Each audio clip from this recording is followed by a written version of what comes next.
Ud af at bygge Peter Bjur op, hver gang han laver en... det går lavet. Ja, det glemmer lavet et lille chip, og så en scoring fremragende sat ind af Jesper Lindstrøm her, som jeg havde fokus på i optanken. Han skal ind over bolden. Ja, den her, det er en lille tunnel, og driver bolden frem. Så sparker den altså ind derfra. Han har et fantastisk spark på distancen. Det var den samme afstand, som man sparker den ind mod FC København. Det samme stolpe, ikke så yderligt. Han er altså ved at få det helt store gennembrud, og der er ikke nogen, der kan fange ham ind på den der centrale midt i øjeblikket. Ja, det er godt sparket ind. Og det her har mange gode detaljer i afslutningen og i målet i det hele taget. Det er godt lavet af Jakob Buus, kommer rundt, og så er en stor mulighed.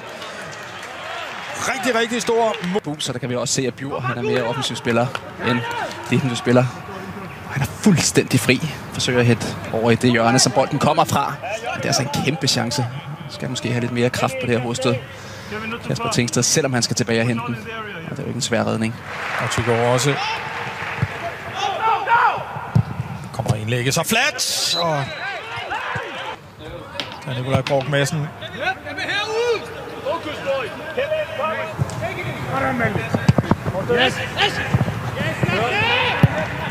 Det er en god aflevering fra Wien op mod Hedlund. Han er alene. Hedlund over mål. En stor mulighed. Vældig god. Midt i banen. Plus Horsens simpelt dybdeløb. Her er det Hedlund. Først bøjning er egentlig okay. Måske kommer han lidt for tæt på Dellap.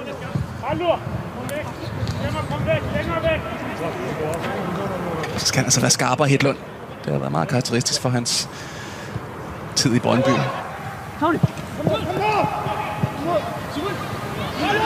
Hedlund. 1-2, og så mulighed til Peter Bjur.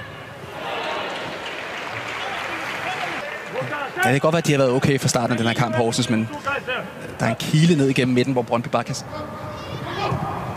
Rosted til Lindstrøm. Lindstrøm til Ure. Godt kommet ud af Delic. Udmærket angreb. Tabt meget større, Horsens, hvis han ikke har stået dernede. Prøv at se, hvor hurtigt han kommer ud igen. Delic. Ligesom han gjorde ved Hedlund, der sparkede over tidligere i halvlejen. Ure, som ikke når at kigge op. Og ikke når at se, at Delic er kommet så tæt på ham, ellers havde han selvfølgelig forsøgt at komme under bolden. Ja, det er en forkerte beslutning, han tager. Han har jo Tengsted med modsat. Og så Lindstrøm. 4-3 situation. Det er det Hedlund. Og Wien med på ydersiden, og den bliver lige rettet af. Og 2-0 til Brøndby her i slutningen af første halvleg. Hedlund havde en stor mulighed tidligere. Det kan vi se bagefter, det er Jakob Buus, som sælger hele butikken og hele holdet. Og så er de altså 4-3 Brøndby. Går ind i banen for at sparke Hedlund, og jeg er ikke sikker på, at den her retning mod målet. Det kan vi måske se på en anden vinkel.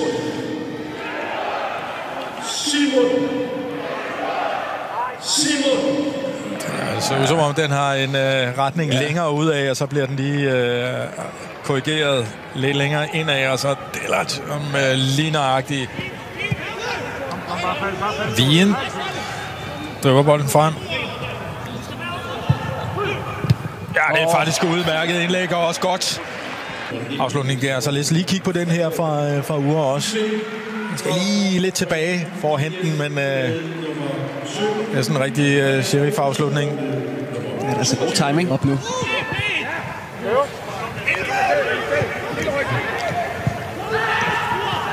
Emil Thorsen. Drip. God lille dribling der, og så en stor mulighed til Lump, og så kommer der faktisk en reducering her.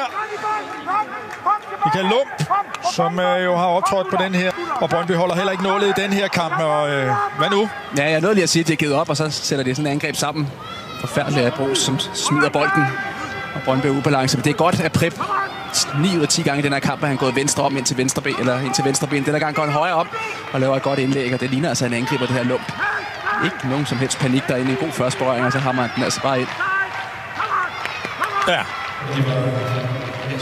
Tager den lige til sig med venstrebenet og lægger den til rette, og så bliver det ikke det mest rene.